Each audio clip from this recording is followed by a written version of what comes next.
சட்டைநாதர் மதுரை சோழவந்தான் செல்லும் வழியில் திருவேடகம் எனும் ஊரில் சட்டைநாத சித்தரின் ஜீவசமாதி இருக்கிறது. இவர் ஒரே நேரத்தில் நிறைய இடங்களில் ஜீவசமாதி ஆகியிருப்பது வரலாறு.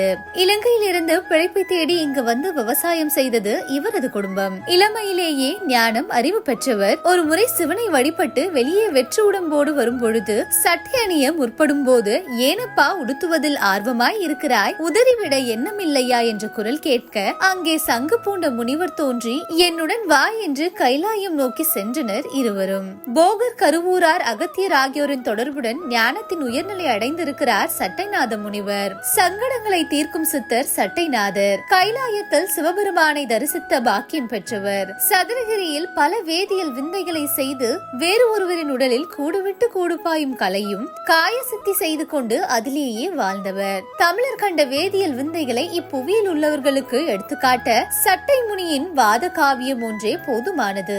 மக்களின் நோய் தீர்க்க தமிழிலேயே குறிப்புகள் எழுதியவர். அத்துடன் மக்கள் சுபிட்சமாக வாழவும் இறந்தவர்களை எழுப்பும் வழிமுறைகளையும் பகிரங்கமாக எழுதிய தைரியமான சித்தரும் இவர்தான்.